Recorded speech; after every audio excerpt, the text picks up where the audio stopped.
आइए देखें कि क्या हम आवर्त सारणी को देखकर ऑक्सीकरण अवस्थाओं के लिए कुछ सामान्य नियम प्राप्त कर सकते हैं। तो सबसे पहले आइए हम क्षार धातुओं पर ध्यान केंद्रित करें। इन्हें मैं बॉक्स में बंद कर रहा हूं। हम थोड़ी देर में हाइड्रोजन के बारे में सोचेंगे। हाइड्रोजन के लिए विशेष परिस्थिति है, इसलिए इसे मैं अलग रखता हूं अभी।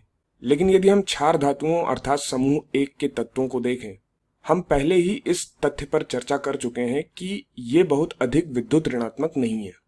इनके पास एक संयोजकता इलेक्ट्रॉन है और उन्हें वह इलेक्ट्रॉन देने में कोई आपत्ति नहीं होती है।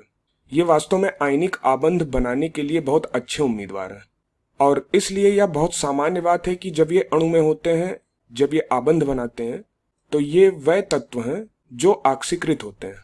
ये एक इलेक्ट्रॉन दे देते हैं, तो इनके लिए एक विशिष्ट ऑक्सीकरण अवस्था +1 होगी। अब यदि हम दूसरे समूह को देखें जिसमें क्षारीय मृदा धातुएं हैं, इनमें 2 संयोजकता इलेक्ट्रॉन हैं, फिर भी ये बहुत अधिक विद्युत ऋणात्मक नहीं होते हैं। इसलिए ये संभवतः 2 इलेक्ट्रॉन पूर्णतः या आंशिक रूप से दे देंगे। यदि हम माने कि यहाँ कोई आंशिक आदान प्रदान नहीं हो रहा है, तो इनकी ऑक्सीकरण अवस्था +2 होगी।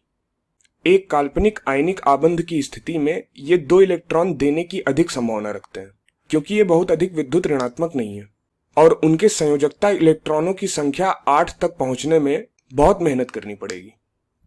अब आवर्त सारणी की दूसरी ओर समूह 17 यानी कि हैलोजन पर चलते हैं।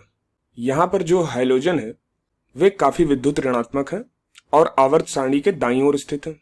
ये संयोजकता इलेक्ट्रॉन की दृष्टिकोण से संतुष्ट होने के लिए केवल एक इलेक्ट्रॉन दूर है, इसलिए इनकी आमतौर पर ऑक्सीकरण अवस्था -1 होती है।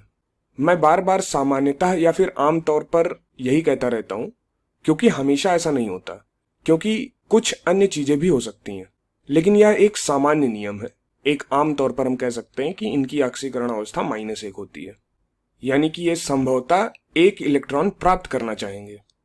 यदि हम समूह के बाईं ओर आए, यानी कि समूह 16 पर आए यहाँ पर, तो यहीं पर प्रसिद्ध ऑक्सीजन स्थित है।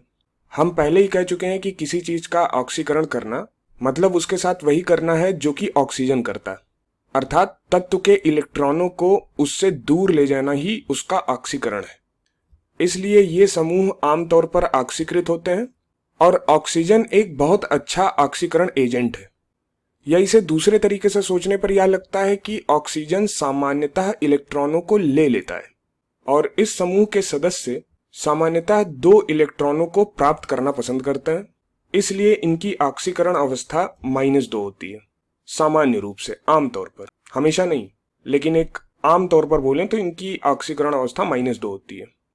इनका आवेश 2 इलेक्ट्रॉनों से कम हो जाता है, इसलिए इनका आमतौर पर अपचयन होता है और ये आमतौर पर ऑक्सीकृत होते हैं। चलिए आगे बढ़ना जारी रखते हैं और हम समूह 15 पर पहुंचते हैं।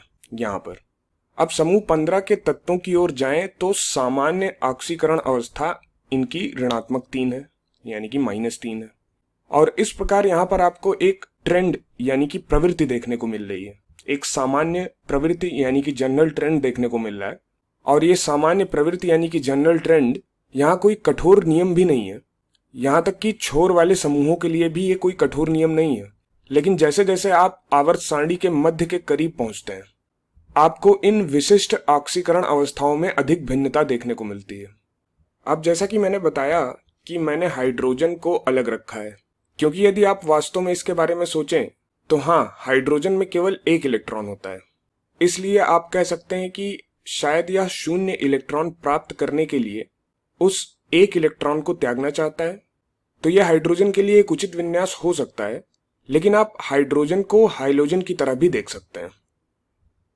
तो आप इसे एक प्रकार से क्षार धातु की तरह देख सकते हैं, लेकिन सिद्धांततः इसे आवर्त सारणी में यहां भी रखा जा सकता था, क्योंकि हाइड्रोजन को अपना पहला कोश पूरा करने के लिए सिर्फ एक इलेक्ट्रॉन की जरूरत होती है, अतः सिद्धांततः यहां हाइड्रोजन को डाला जा सकता था।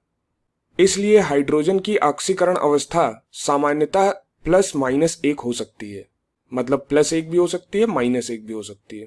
और इसका एक उदाहरण देखने के लिए आइए एक ऐसी स्थिति के बारे में सोचते हैं जहां हाइड्रोजन ऑक्सीकरण एजेंट है, और इसका एक उदाहरण यहीं पर लिथियम हाइड्राइड होगा। अब लिथियम हाइड्राइड में आपके सामने ऐसी स्थिति है जहां हाइड्रोजन अधिक विद्युत ऋणात्मक है, लिथियम बहुत ज्यादा विद्युत ऋणात्मक नहीं है, या खुशी खुशी एक इलेक्ट्रॉन दे देगा, और इस स्थिति में हाइड्रोजन ही वह है जो लिथियम का ऑक्सीकरण कर रहा है, और लिथियम हाइड्रोजन का अपचयन कर रहा है। हाइड्रोजन ही वह है जो इलेक्ट्रॉन को अपने कब्जे में रखता है। अतः यहाँ लिथियम की ऑक्सीकरण अवस्था +1 है और हाइड्रोजन की ऑक्सीकरण अवस्था -1 है। तो हम संकेतन को समझ सकें इसलिए एक बार फिर मैं बता देता हूं कि लिथियम को हाइड्रोजन के द्वारा ऑक्सीकृत किया गया है और लिथियम के द्वारा हाइड्रोजन का अपचयन किया गया है। अब आइए एक ऐसा उदाहरण देखते हैं जहां हाइड्रोजन दूसरी भूमिका निभाता है।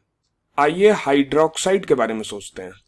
तो आपके पास एक हाइड्रोजन और एक ऑक्सीजन है और यह हाइड्रोक्साइड ऋणायन है। मूलतः आप जल के अणु के बारे में सोच सकते हैं जो हाइड्रोजन प्रोटॉन खो देता है लेकिन हाइड्रोजन के इलेक्ट्रॉन को अपने पास रखता है और इस पर एक ऋणावेश है, यानी कि इस पर आवेश ऋणात्मक 1 है। लेकिन यहां पर हो क्या रहा है, चलिए चित्र बना के समझते हैं। तो यह एक ऐसी स्थिति है जहां ऑक्सीजन में आमतौर पर 6 इलेक्ट्रॉन होते हैं और जब यह जल है तो आपके पास इस तरह के 2 हाइड्रोजन है और फिर आप इलेक्ट्रॉन युग्म साझा करते हैं और यहां पर सहसंयोजी आबंध बनता है और इसी प्रकार यहां पर बनता है। हाइड्रोक्साइड तक पहुंचने के लिए ऑक्सीजन असल में इन 2 इलेक्ट्रॉनों को पकड़ लेता है। इस प्रकार आपको इलेक्ट्रॉनों के ये युग्म तथा ये वाले यहां पर ये मिलते हैं, यानी कि अब आपके पास इलेक्ट्रॉनों का ये वाला युग्म भी है जो कि यहां पर दिखाया गया है और दूसरा हाइड्रोजन सहसंयोजी आबंध से जुड़ा है। अब ये वाला हाइड्रोजन सिर्फ हाइड्रोजन प्रोटॉन है और यहां पर एक ऋणावेश है, तो यह हाइड्रोक्साइड है और इस प्रकार पूरे पर ऋणावेश है। और जैसा कि हम पहले ही चर्चा कर चुके हैं कि ऑक्सीजन हाइड्रोजन की तुलना में अधिक विद्युत ऋणात्मक है, तो यह इलेक्ट्रॉनों पर कब्जा कर रहा है। तो जब आप इसे यहां पर देखेंगे और यदि आपको यह कल्पना करनी पड़े कि यह सहसंयोजक आबंध नहीं है बल्कि आयनिक आबंध है, तो आप कहेंगे ठीक है, तब शायद यह हाइड्रोजन एक इलेक्ट्रॉन पूरी तरह से खो देगा, इसलिए इसकी ऑक्सीकरण अवस्था +1 हो जाएगी। यह ऑक्सीजन के द्वारा ऑक्सीकृत हो जाएगा और ऑक्सीजन ने वास्तव में एक इलेक्ट्रॉन पूरी तरह प्राप्त कर लिया है।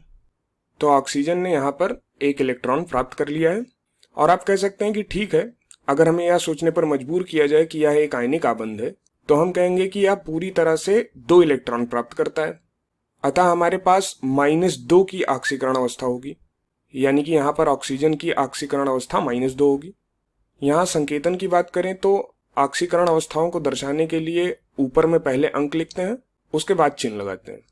अब यहाँ तक हमने जो भी किया है उसका उद्देश्य था कि उदाहरणों के माध्यम से यह दिखाना कि हाइड्रोजन की ऑक्सीकरण अवस्था -1 या फिर +1 हो सकती है।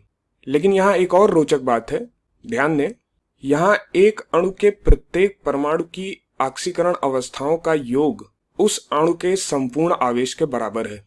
इसलिए यदि आप +1 और -1 जोड़ते हैं तो आपको 0 प्राप्त होता है और यह समझ में भी आता है क्योंकि लिथियम हाइड्राइड का संपूर्ण अणु उदासीन होता है, इस पर कोई आवेश नहीं होता है। इसी प्रकार यहाँ पर हाइड्रोजन की +1 ऑक्सीकरण अवस्था, ऑक्सीजन की -2 ऑक्सीकरण अवस्था या फिर कहें ऑक्सीकरण संख्या, आप इन दोनों को एक साथ जोड़ते हैं तो आपको हाइड्रोक्साइड ऋणायन के लिए कुल आवेश -1 मिलता है, यानी कि इस पर आवेश -1 है, जो कि ठीक वही आवेश है जो हाइड्रोक्साइड आयन पर है।